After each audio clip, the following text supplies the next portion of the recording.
Hace muchos años atrás oí la historia de un individuo que vio en una librería un letrero que decía 66 libros por 5 pesos.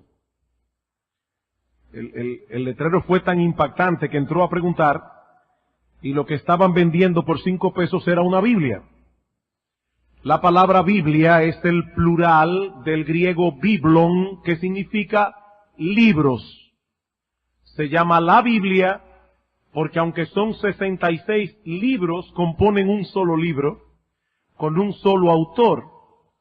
Este libro, al que nosotros llamamos la Biblia, consta de 2 partes fácilmente identificables, el Antiguo Testamento y el Nuevo Testamento. La primera parte comprende toda la revelación que Dios le dio a su pueblo a través de sus profetas antes de la venida de Cristo. La segunda parte comprende todo lo que Dios reveló a su pueblo posteriormente al nacimiento del Señor y que fue dada a través de los apóstoles. El Antiguo Testamento sirve de preparación para el Nuevo, mientras el Nuevo Testamento cumple y completa lo que había sido revelado en el Antiguo. Ambas partes de la Biblia se complementan perfectamente y entre ellas no puede existir ninguna contradicción porque ambas proceden del mismo autor, Dios. En su carta a los Romanos, en Romanos capítulo 1, el apóstol Pablo inicia su exposición del Evangelio con estas palabras. Romanos capítulo 1, versículos 1 al 3. Dice Pablo, siervo de Jesucristo, llamado a ser apóstol, apartado para el Evangelio de Dios, que Él había prometido antes por sus profetas en las Santas Escrituras, acerca de su Hijo, nuestro Señor Jesucristo, que era del linaje de David según la carne. 2 cosas dice Pablo aquí acerca del evangelio que se le había comisionado predicar. En primer lugar, que no se trataba de un mensaje novedoso, sino del mismo que había sido previamente prometido por los profetas del Antiguo Testamento. Y en segundo lugar, que ese evangelio tenía como tema y figura central al Señor Jesucristo. El evangelio de Dios, que Él, Dios, había prometido antes acerca del Señor Jesucristo. El Dios del Antiguo Testamento es el mismo Dios del Nuevo.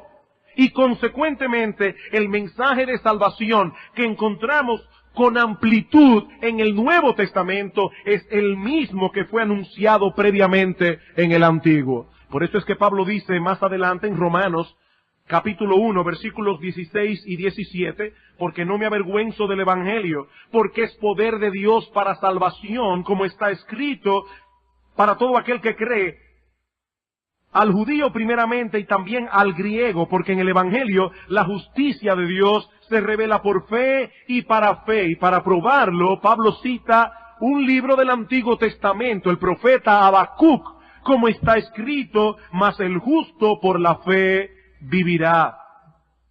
La Biblia posee coherencia, la Biblia posee unidad en todas sus partes. Y eso lo vemos claramente en el pasaje que comenzamos a estudiar hace 2 domingos atrás como parte de nuestra serie de exposiciones en el libro de Daniel. Vamos por un momento una vez más a Daniel capítulo 9. Daniel capítulo 9 es el texto donde nos encontramos en estos momentos en nuestra serie de exposiciones en este libro del Antiguo Testamento. Estamos en el año 538 antes de Cristo. Daniel se encuentra en el exilio, a donde fue llevado por el rey Nabucodonosor en el año 605 antes de Cristo. Han pasado ya unos 68 años de ese evento tan crucial en la historia del pueblo de Israel, y Daniel pide en oración por el retorno de los cautivos y la restauración de Jerusalén. Esta oración es la que encontramos en los versículos 4 al 19 del capítulo 9. Y es en ese contexto que el Señor le revela esta profecía extraordinaria de lo que habría de suceder con su pueblo en los años venideros. Versículo 24. 70 semanas están determinadas sobre tu pueblo y sobre tu santa ciudad, para terminar la prevaricación, poner fin al pecado, expiar la iniquidad, para traer la justicia perdurable, y sellar la visión y la profecía, y ungir al Santo de los santos. Como hemos visto ya, la palabra que se traduce aquí como semanas, significa literalmente 7. 70 períodos de 7 están determinados sobre tu pueblo y sobre tu santa ciudad. 70 por 7 son 490. Y en este caso tenemos muy buenas razones para afirmar, con muchos otros comentaristas y estudiosos de las Escrituras, que se trata de 490 años, que comenzarían a correr a partir de la emisión de un decreto que permitiría el retorno de los judíos exiliados a su tierra y que concluirían con la aparición y muerte del Mesías. Versículo 25. Sabe pues y entiende que desde la salida de la orden para restaurar y edificar a Jerusalén, ahí comienzan a contar los 490 años, hasta el Mesías príncipe, habrá 7 semanas, 7 períodos de 7 años y 62 semanas. Se volverá a edificar la plaza y el muro en tiempos angustiosos. Y después de las 62 semanas se quitará la vida al Mesías. Ese lapso de tiempo comprendido en esas 70 semanas, en esos 490 años, en ese lapso de tiempo, 6 cosas habrían de ocurrir en relación con el Mesías. El Mesías que se menciona en el versículo 25, 6 cosas de las cuales ya estudiamos 3 la semana pasada. Versículo 24 otra vez. 70 semanas están determinadas sobre tu pueblo y sobre tu santa ciudad, para terminar la prevaricación, poner fin al pecado y expiar la iniquidad. La obra del Mesías tiene que ver primariamente con el problema del pecado. El pecado en todas sus dimensiones. Él habría de libertar a los suyos de la esclavitud del pecado. Él vendría a establecer una base de justicia para obtener el perdón de los pecados. Él habría de venir a expiar la iniquidad, a asumir voluntariamente la culpa del pecador y recibir sobre sí el castigo que este pecador merece por sus pecados. Mi amigo que estás aquí en esta mañana, Dios no toma con ligereza el pecado. Toda transgresión que el hombre comete contra su ley moral, por pequeña que está fuera, debe ser castigada porque Dios es justo. Cuando la Biblia habla de pecado, no se refiere únicamente a esos actos grotescos y vergonzosos que la gente califica como pecado. La Biblia llama pecado a toda violación que el hombre comete contra su ley, sea de palabra, sea de hecho o aún sea de pensamiento. Cristo dice en el Sermón del Monte que el que mira a una mujer ajena para codiciarla, ya adulteró con ella en su corazón. Y en otro lugar dice el Señor que el que se enoja pecaminosamente contra su hermano, ya es culpable de homicidio. Así define Dios el pecado. Y lo contempla como un serio atentado contra su autoridad y contra su justicia. Por lo tanto, el pecado no puede quedar impune, no puede quedar sin castigo. Ese fue el problema que el Mesías vino a resolver primariamente. Él vino a reconciliar al hombre con Dios. Y para que eso fuese posible, terminó la prevaricación, puso fin al pecado y expió la iniquidad. Pero la historia no termina allí. En el versículo 24 vemos que la obra del Mesías habría de producir otros resultados que algunos comentaristas califican como resultados positivos de la obra mesiánica. Negativamente, lo que ya vimos, Él vino a resolver el problema del pecado. Ahora, positivamente, versículo 24 otra vez, el Mesías vino a traer la justicia perdurable, sellar la visión y la profecía y ungir al Santo de los santos. Veamos estos tres resultados positivos por separados. En primer lugar, Cristo vino a traer la justicia perdurable, la justicia que permanece, la justicia que perdura para siempre. ¿Y eso qué significa? La palabra justicia se usa en la Escritura en dos sentidos distintos, aunque relacionados íntimamente el uno con el otro. Por un lado, se usa en un sentido moral, para señalar aquella conducta que se conforma al carácter santo de Dios. Cuando Pablo dice en Tito capítulo 2 versículo 11 que todos aquellos que han sido hechos partícipes de la gracia divina deben vivir en este siglo sobria, justa y piadosamente, se está refiriendo a ese aspecto de la justicia, a la conducta que es moralmente aceptable delante de Dios. Podríamos llamarle también justicia práctica, el tipo de comportamiento que debe caracterizar a una persona justa. Pero la palabra justicia se usa también en la Biblia en un sentido judicial, no solo moral, sino también judicial, para referirse a la declaración de un tribunal que descarga al acusado de los cargos que se le imputan. Si alguien es acusado de un crimen que no cometió, es deber del juez descargarlo y dejarlo libre. En otras palabras, el juez debe justificarlo, debe declararlo justo. Si es culpable, entonces debe condenarlo. Solo así podemos decir que se hizo justicia. En Proverbios capítulo 17, versículo 15 dice, el que justifica al impío y el que condena al justo, ambos son igualmente abominables a Jehová. Si un juez descarga a un malhechor, a un criminal, y lo declara inocente, o si ese juez condena a un inocente por un crimen que no cometió, dice ese texto, ambas acciones son aborrecibles, son abominables delante de Dios. Pregunta, ¿en qué sentido entonces es que se usa la palabra justicia en Daniel 9:24? ¿Qué clase de justicia perdurable es la que Cristo vino a traer? ¿Moral o judicial? Bueno, en realidad, Cristo vino a traer la justicia en ambos sentidos. Pero en este pasaje de manera particular se refiere a la segunda, no a la primera.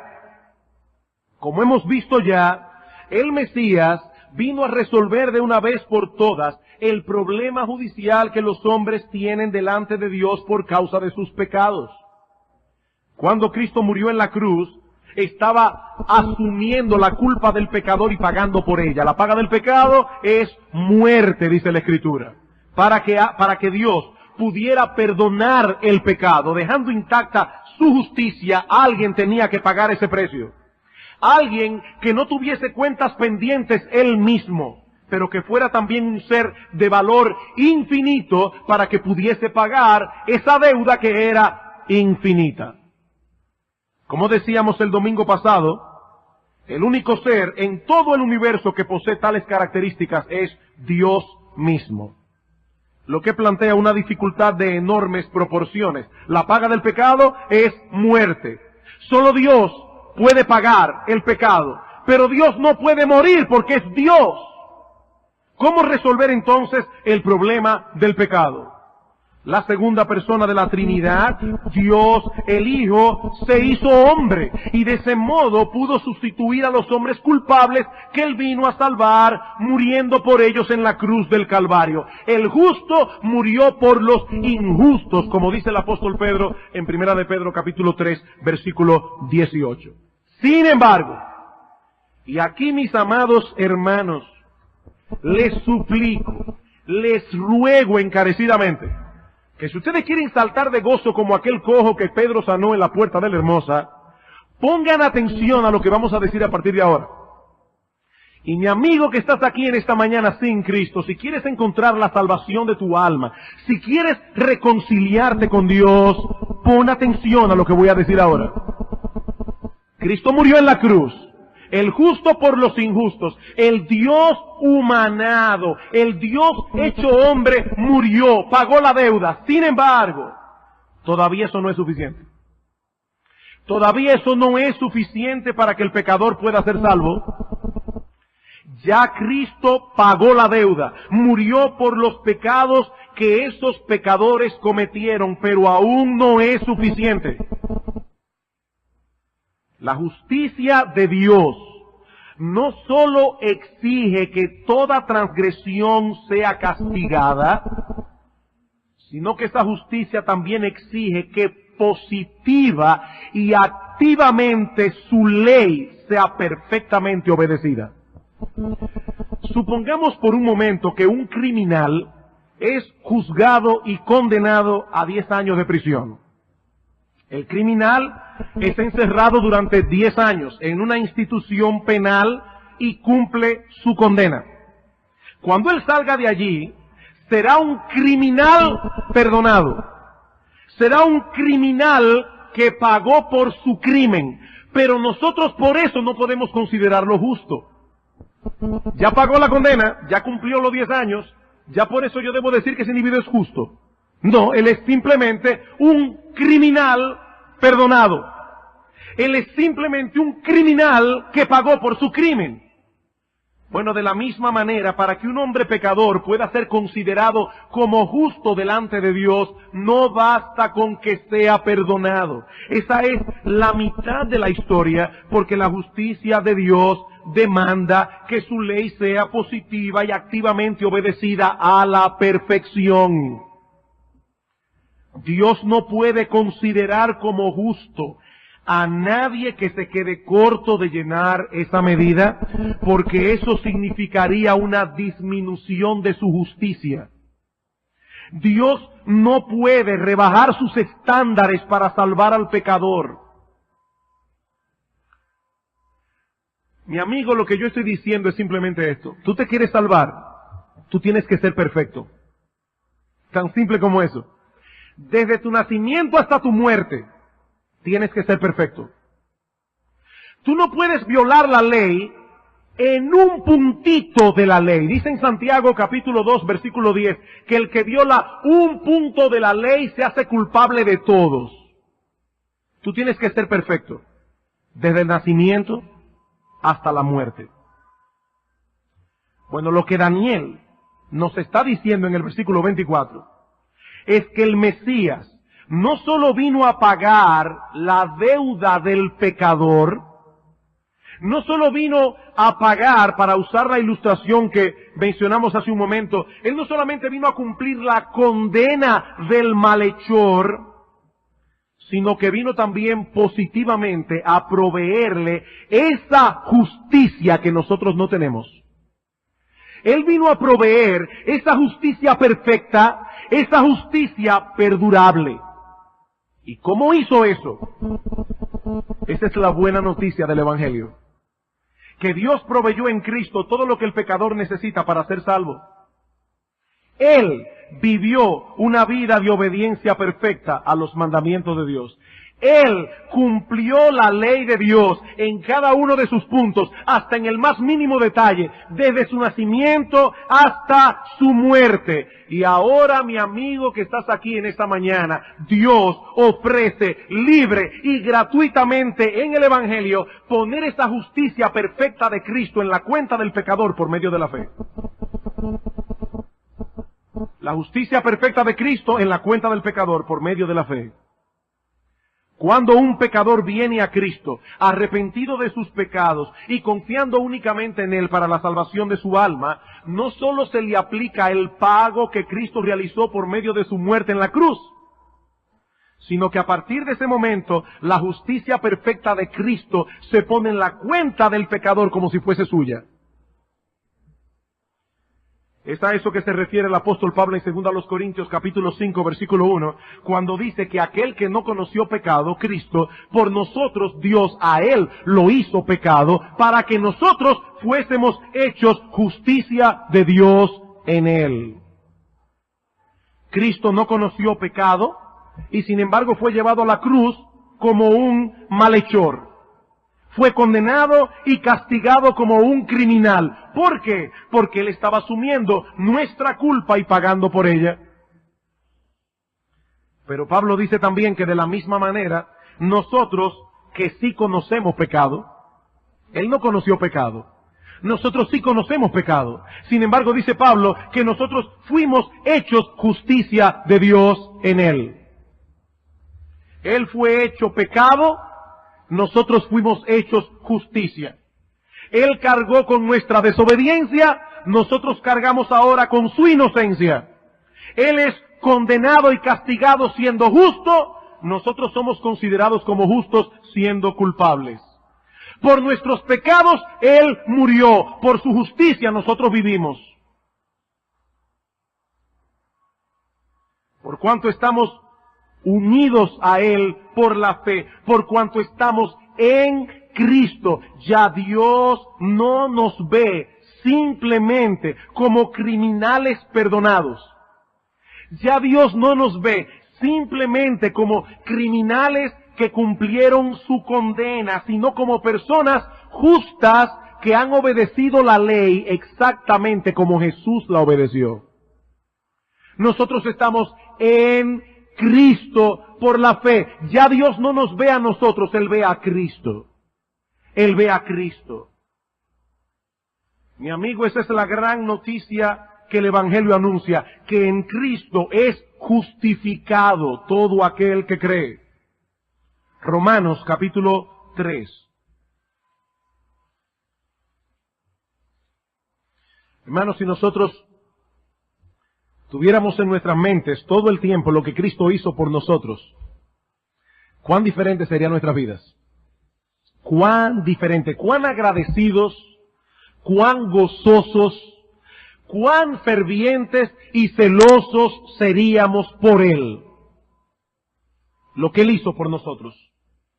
Romanos capítulo 3, versículo 28, dice Pablo, concluimos pues que el hombre es justificado, es declarado justo por fe, sin las obras de la ley. ¿Qué está diciendo Pablo? Hay que cumplir la ley para ser justo. Nosotros no cumplimos la ley. Por lo tanto, Dios diseñó un plan de salvación que le permite declararnos justos sin las obras de la ley, porque nosotros no podemos cumplirla. Romanos capítulo 4. Ahora el apóstol va a dar un ejemplo de alguien que fue justificado por la fe sin las obras. Abraham. Dice en el versículo 1, ¿qué pues diremos que halló Abraham, nuestro padre según la carne? Porque si Abraham fue justificado por las obras, tiene de qué gloriarse, pero no para con Dios. Él hubiese podido gloriarse de su obediencia, pero no para con Dios.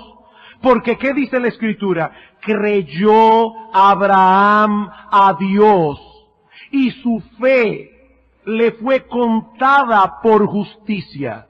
Creyó y le fue contado por justicia. Esta palabra griega allí es muy interesante. Significa literalmente imputar. Su fe le fue imputada por justicia. Hay un libro de la Biblia en el Nuevo Testamento que solo tiene un capítulo. Se llama Filemón. Filemón es un individuo, amigo del apóstol Pablo, a quien alguien llamado Onésimo le robó y escapó. Cuando este individuo Onésimo llega a Roma, donde Pablo está preso, parece que comete otra fechoría. Lo meten preso en la cárcel y en la cárcel conoce a Pablo. El apóstol Pablo le predica el evangelio a Onésimo, Onésimo se convierte y ahora Pablo lo está enviando de vuelta a Filemón con una carta, la carta de Filemón. En esta carta Pablo le cuenta a Filemón que Onésimo se ha convertido y le pide que lo perdone.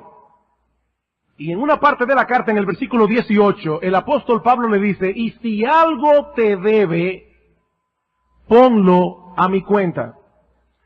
Si algo te debe, Filemón, ponlo a mi cuenta. Bueno, esa frase, ponlo a mi cuenta, es una sola palabra griega que es exactamente la misma que aparece en Romanos cuando dice que a Abraham su fe le fue contada por justicia. Él creyó y por esa fe Dios puso en su cuenta una justicia perfecta. Versículo 4. Pero al que obra no se le cuenta el salario como gracia, sino como deuda. Mi amigo, cuando tú te matas trabajando durante la semana y durante el mes, cuando tu jefe te da el sueldo, él no te dice, mira, te tengo un obsequio. No es un obsequio, yo me lo gané. Él te debe ese cheque porque tú obraste, tú pagaste. Bueno, Pablo está diciendo allí, al que obra, no se le cuenta el salario como gracia, es una deuda que se le paga por lo que hizo. Mas al que no obra, sino cree en aquel que justifica al impío, su fe le es contada por justicia. Ese es el mensaje del Evangelio. Yo no tengo justicia, yo no puedo obedecer la ley como Dios quiere, yo violo la ley continuamente para yo poderme salvar. Dios tiene que poner en mi cuenta la justicia de otro, la de Cristo, por medio de la fe. Romanos capítulo 5, versículo 1. Justificados pues por la fe, tenemos paz para con Dios, por medio de nuestro Señor Jesucristo. Versículo 19. Porque así como por la desobediencia de un hombre, Adán, los muchos fueron constituidos pecadores, así también por la obediencia de uno, Cristo, los muchos serán constituidos justos, serán declarados justos delante de Dios. Si Cristo hubiese muerto en la cruz, pero no pone en nuestra cuenta su justicia perfecta, su obra redentora se hubiese quedado a mitad de camino. Pero si no hubiese muerto en la cruz, tampoco podía salvarnos.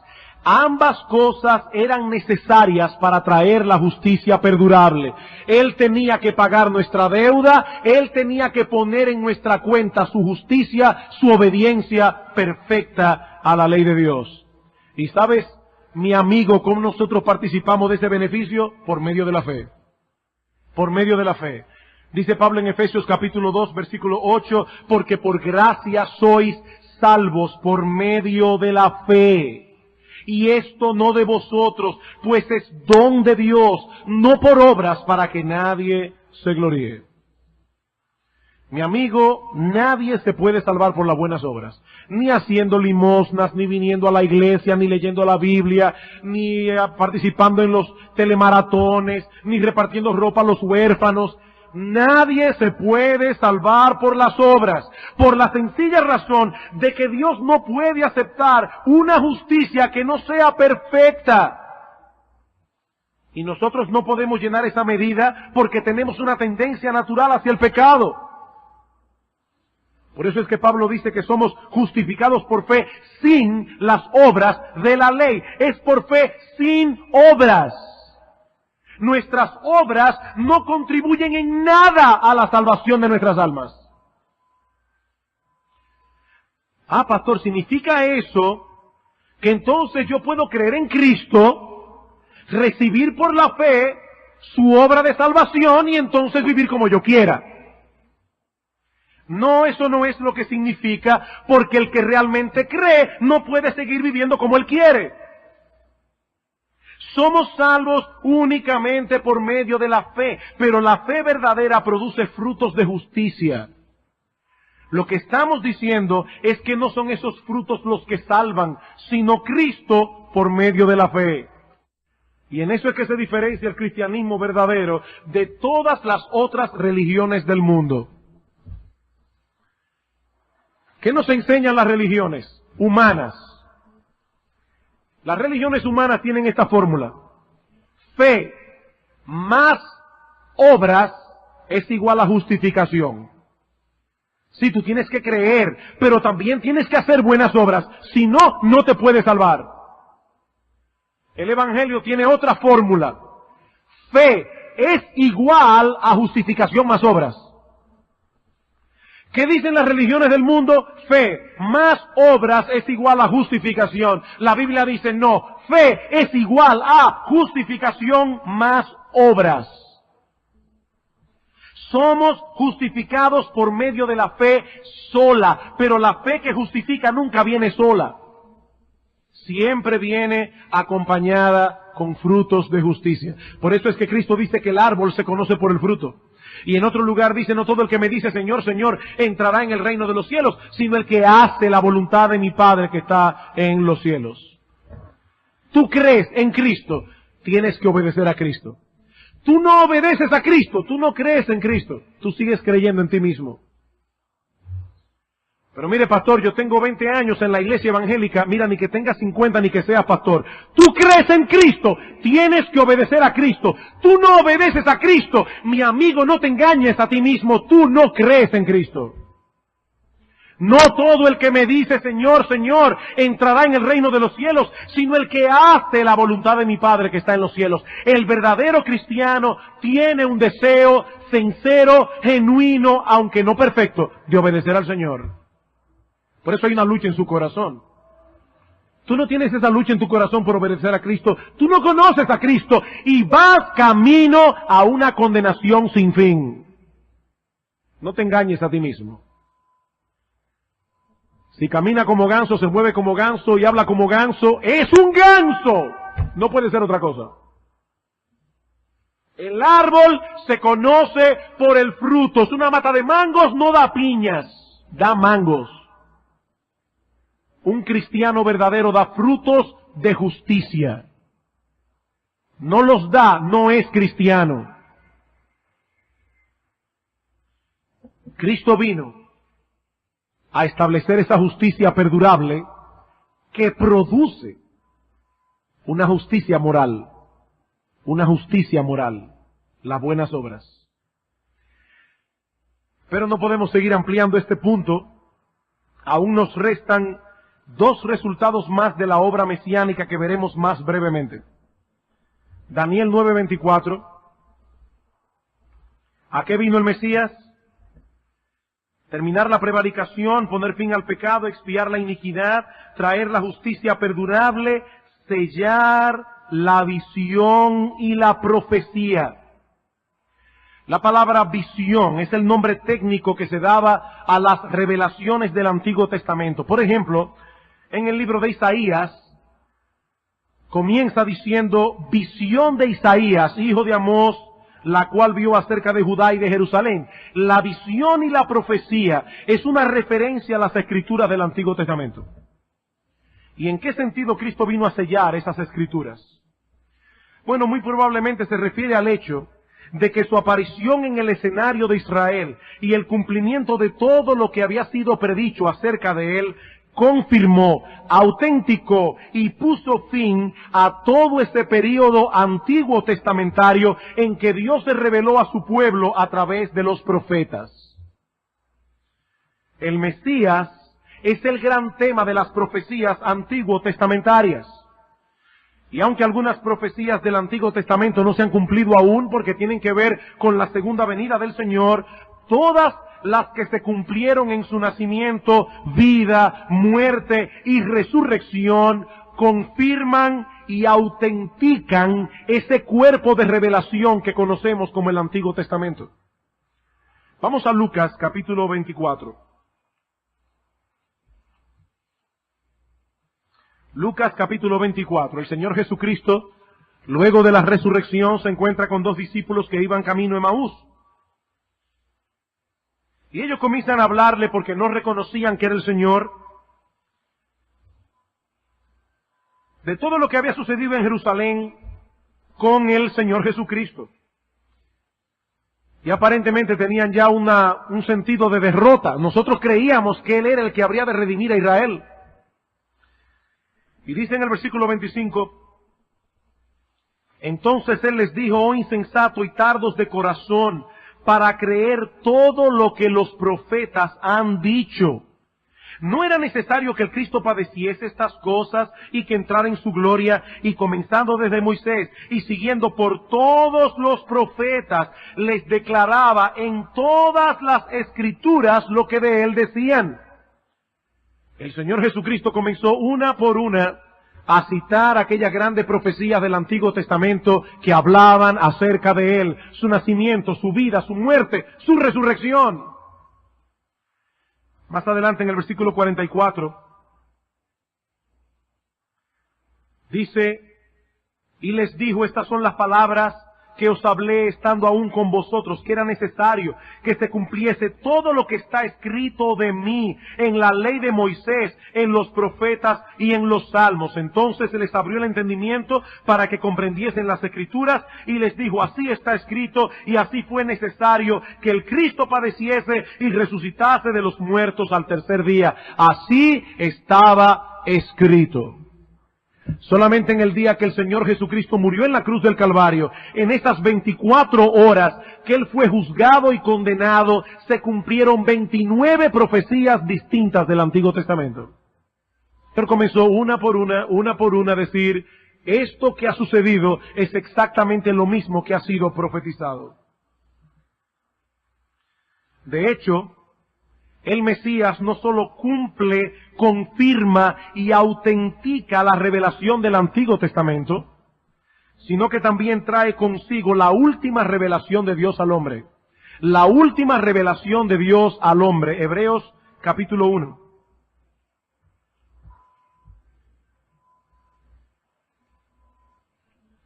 Hebreos capítulo 1, versículos 1 al 2. Dios, habiendo hablado muchas veces y de muchas maneras en otro tiempo a los padres por los profetas, en estos postreros días nos ha hablado por el Hijo, a quien constituyó heredero de todo y por quien asimismo hizo el universo. Cristo es la última revelación de Dios. Todo lo que necesitamos saber acerca de Dios, todo lo que necesitamos saber acerca de los caminos de Dios, de la voluntad de Dios, ya fue revelado por el Hijo a través de los apóstoles. Y mi amigo, a esta revelación no debe quitarse nada ni añadírsele nada.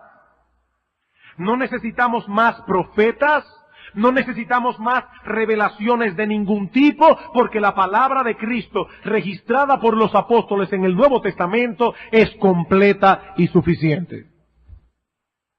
Es triste ver cuántas iglesias en el día de hoy están pendientes de las visiones, revelaciones de los hermanos o de los pastores.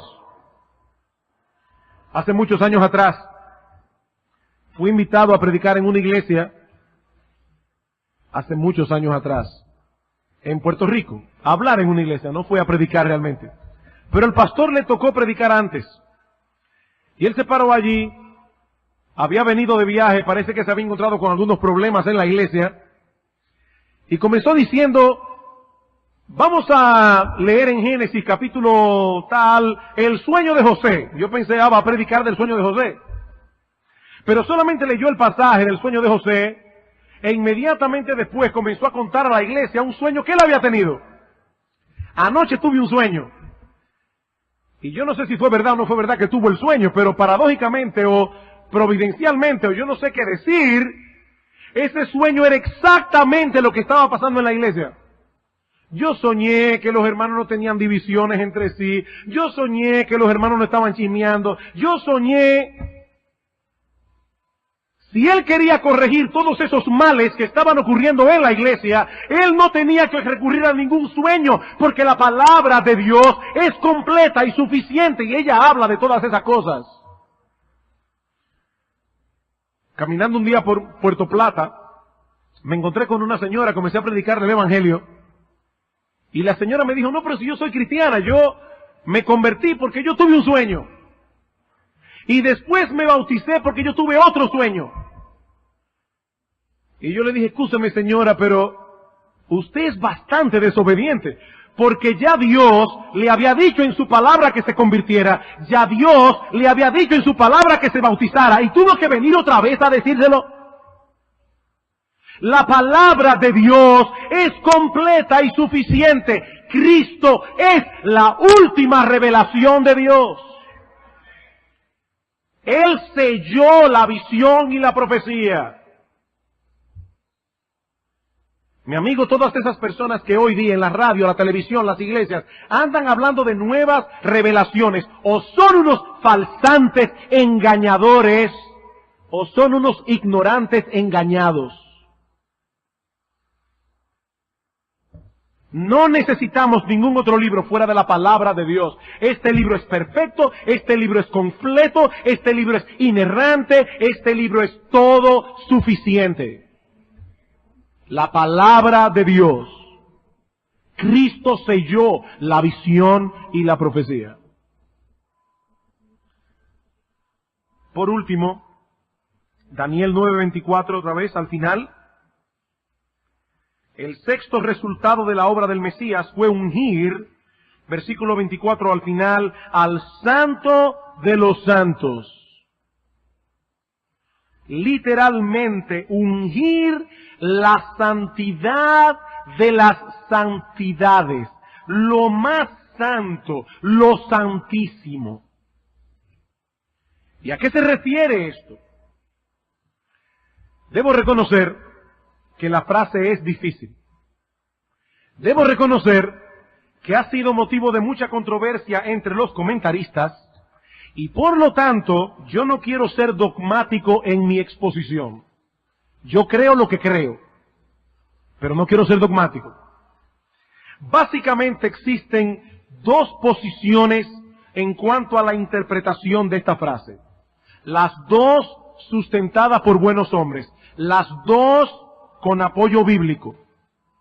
La primera es que la frase alude al ungimiento del Señor Jesucristo cuando el Espíritu Santo descendió sobre él en el bautismo. Como vimos en un sermón anterior, en el Antiguo Testamento los reyes, los profetas y los sacerdotes eran ungidos con aceite antes de ser colocados en sus oficios respectivos. El nombre Cristo es la traducción griega de Mesías y significa en español ungido. Jesús es el Cristo, el Mesías, el ungido, porque en él se conjugan los tres oficios en su forma perfecta y definitiva. Él es rey, profeta y sacerdote. Por eso es ungido al inicio de su ministerio, pero no con aceite, sino con aquel a quien el aceite simbolizaba, el Espíritu Santo que descendió sobre él en forma de paloma en las aguas del Jordán. Hay buenos comentaristas que opinan esto. Pero otros estudiosos de las Escrituras opinan que esta frase alude más bien a ese lugar en el que se manifestaba en el Antiguo Testamento la presencia especial de Dios. Primero en el tabernáculo y luego en el templo. Ese lugar conocido como el lugar santísimo. El lenguaje del versículo 24 es ambiguo y por lo tanto puede aplicarse a una persona como puede ser aplicado a un lugar. El texto dice simplemente ungir la santidad de las santidades. Particularmente, yo me inclino a la segunda posición. Y eso por tres razones, básicamente.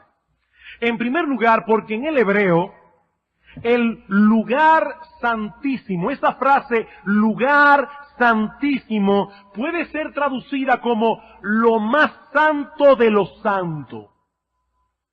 El templo era santo.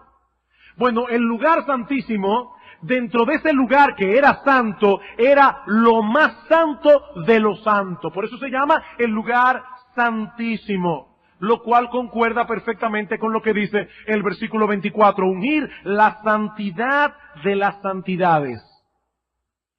En segundo lugar, me inclino por esta posición, porque en todos los otros resultados que hemos visto ya en el versículo 24, el Mesías es el sujeto que realiza la acción, no el objeto.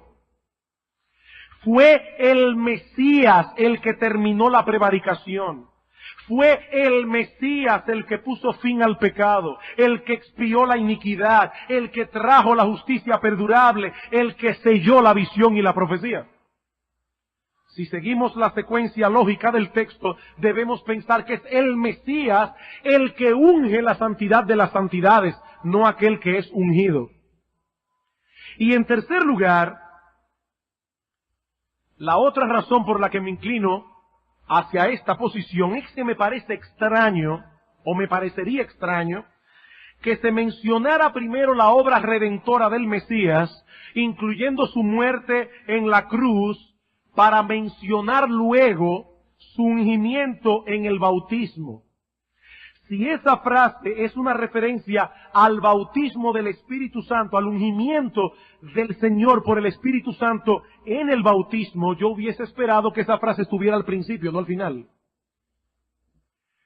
Por todas esas razones, yo creo, mis hermanos, que ungir la santidad de las santidades es el ungimiento de ese lugar en donde se manifestaba y se manifiesta aún la presencia especial de Dios. Ahora bien, pastor, todavía estoy en la luna. El templo ya fue destruido. ¿De qué templo es que se está hablando aquí? ¿Cuál es ese templo que ha de ser ungido por el Mesías? Muchos dispensacionalistas creen en esta posición que yo tengo ahora, la mayoría. Pero ellos dicen que al final de los años se va a reconstruir el templo de Jerusalén y que el Mesías lo va a ungir otra vez. Bueno, me resulta difícil creer eso. Bueno, de hecho, yo estoy completamente seguro que eso no puede ser. Ese templo no puede ser otro que la iglesia del nuevo pacto, de la cual Cristo es la piedra angular. Efesios capítulo 2, versículo 19. Hermanos, la Biblia se interpreta a sí misma. Efesios capítulo 2, versículos 19 al 20. Dice Pablo, así que ya no sois extranjeros ni advenedizos, sino conciudadanos de los santos y miembros de la familia de Dios, edificados sobre el fundamento de los apóstoles y profetas, siendo la principal piedra del ángulo Jesucristo mismo, en quien todo el edificio, bien coordinado, va creciendo para ser un templo santo en el Señor, en quien vosotros también sois juntamente edificados para morada de Dios en el Espíritu. ¿Cuál es el templo de Dios en el día de hoy? ¿Cuál es ese lugar donde Dios manifiesta hoy su presencia especial? La iglesia, donde quiera que ésta se reúne a adorar a Cristo en el nombre de Cristo. Primera Timoteo capítulo 3.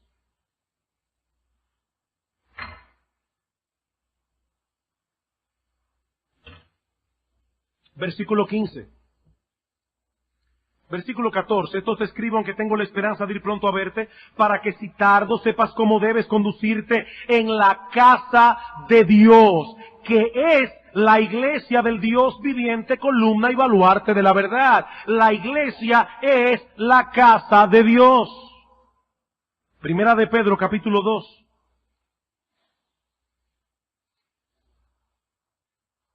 Primera de Pedro capítulo 2. Versículos 4 al 5.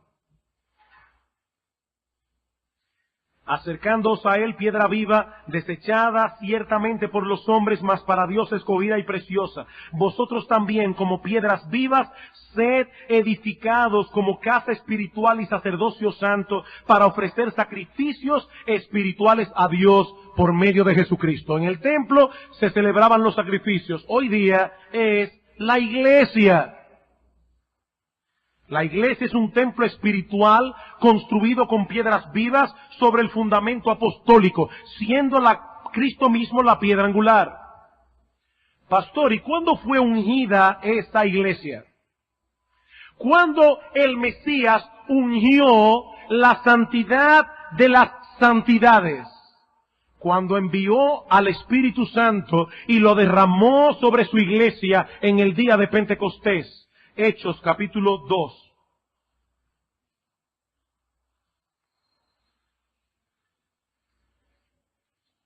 Nosotros conocemos la historia. El apóstol Pedro comienza a predicar la palabra en el día de Pentecostés. La palabra Pentecostés significa 50. Era el 50 días después de la Pascua. Así que Pentecostés, en este caso, fue el día 50 después de la Pascua en la que Cristo murió en la cruz. 50 días después de la muerte de Cristo ocurrió lo que dice aquí. El Espíritu de Dios vino sobre los discípulos y la iglesia de Cristo quedó finalmente conformada. Y dice en el versículo 32 de Hechos 2, ahora Pedro está explicando lo que pasó allí. A este Jesús resucitó Dios, de lo cual todos nosotros somos testigos. Así que, exaltado por la diestra de Dios, y habiendo recibido del Padre la promesa del Espíritu Santo, Él ha derramado esto que vosotros veis y oís. ¿Quién derramó el Espíritu Santo sobre la iglesia? ¿Quién ungió? No con aceite, sino con aquel a quien el aceite simbolizaba, el Espíritu de Dios. ¿Quién ungió la iglesia con el Espíritu de Dios? El Mesías victorioso. Él ha derramado esto que vosotros veis y oís. Fue Cristo mismo quien derramó su Espíritu en la iglesia recién fundada, y así ungió este templo espiritual que es ahora la morada especial de Dios en la tierra. En su carta a los Corintios, Pablo escribe: estos hermanos, ¿no sabéis que sois templo de Dios? Y que el Espíritu de Dios mora en vosotros. Si alguno destruyera el templo de Dios, Dios lo destruirá a él, porque el templo de Dios, el cual sois vosotros, santo es. Primera a los Corintios, capítulo 3, versículos 16 y 17. La iglesia de Cristo es el templo de Dios, y ella fue ungida con el Espíritu Santo. He aquí los 6 resultados de la obra mesiánica, cumplidos todos en este lapso de 490 años. La semana que viene vamos a entrar a ver los cálculos de la profecía. Pero todo eso que fue profetizado se cumplió en ese lapso de 490 años, tal como Dios se lo había revelado a Daniel en esta profecía. Y Dios no solamente le reveló a Daniel los resultados, sino también la manera como el Mesías habría de obtener tales resultados, muriendo en la cruz, siendo inocente, para que pecadores culpables sean absueltos. Vean el versículo 26 de Daniel 9, y después de las 62 semanas se quitará la vida al Mesías. Se quitará la vida al Mesías. El Mesías debía morir, o de lo contrario el pecado no sería expiado.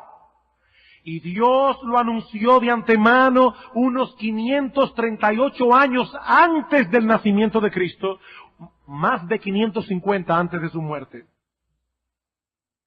Cristo fue la provisión de Dios para salvar a los pecadores, la única provisión. Como decíamos el domingo pasado, porque solo Cristo es quien Él es, el Hijo de Dios encarnado, solo Él podía hacer lo que Él hizo, reconciliar al hombre con Dios, tomando su lugar en la cruz. Y ahora yo pregunto, a todos aquellos que aún no se han arrepentido de sus pecados, aquellos que no han confiado enteramente en Cristo para la salvación de sus almas, mi amigo, ¿qué tú vas a hacer con el Mesías? ¿Qué tú vas a hacer con el Mesías? Porque con Él es todo o nada. El mismo Cristo dijo en cierta ocasión: el que no es conmigo, contra mí es. ¿Vas a permanecer en enemistad contra Dios? ¿Qué respuesta darás al juez en el día del juicio de por qué desechaste a Cristo y menospreciaste su obra de redención? ¿Qué respuesta darás?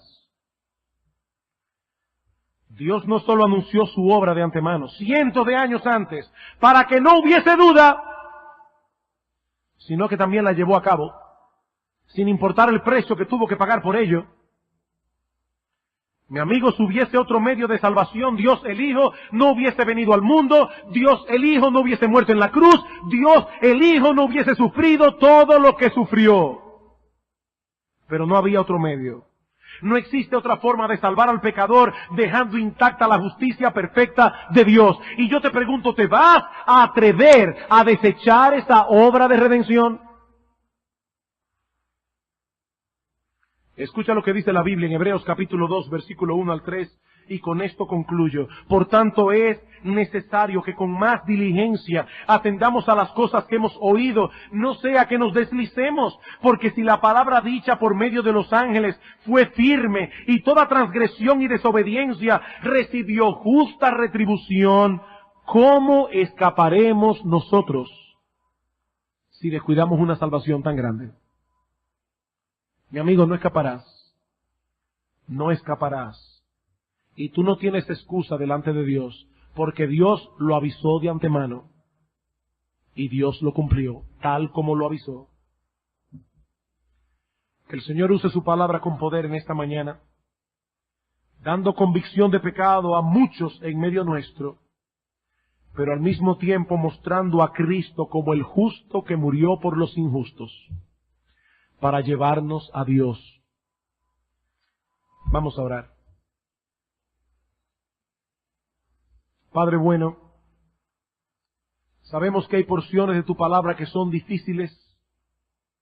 Sabemos que hay porciones de tu palabra que demandan mucha atención de nosotros. Pero el mensaje de la salvación es tan claro y diáfano como la luz del mediodía. Hemos pecado contra ti. Hemos violado tu ley y algún día tendremos que dar cuenta de nuestras vidas en tu tribunal. Y en aquel día, Señor, nadie será absuelto, porque todos somos pecadores, excepto aquellos que se acogieron por fe a la obra del Mesías. Su muerte en la cruz, su justicia perfecta puesta en la cuenta del pecador por medio de la fe. Señor, tu palabra ha sido predicada. Y a pesar de la debilidad del predicador, a pesar de la debilidad de sus palabras, Señor, usa el Evangelio con poder por medio de la obra de tu Espíritu y que muchos aquí encuentren en Cristo al Salvador de sus almas. Ten misericordia, Señor, usa tu palabra porque te lo pedimos en el nombre de Cristo. Amén.